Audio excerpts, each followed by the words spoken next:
বিশ্ব রাজনীতিতে এক নাটকীয় ও ঐতিহাসিক মোড় এনে অবশেষে যুদ্ধের সমাপ্তি ঘোষণা করেছে ইরান।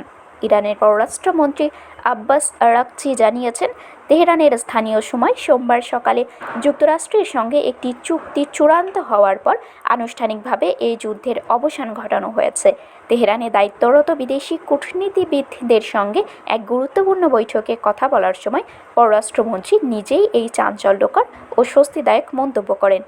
আরাগচি আরও স্পষ্ট করেছেন, দীর্ঘ আলোচনার পর দুই দেশের মধ্যে যে সমঝোতা স্মারকটি স্বাক্ষরিত হয়েছে তা আগামী শুক্রবার থেকে আনুষ্ঠানিকভাবে কার্যকর হতে যাচ্ছে।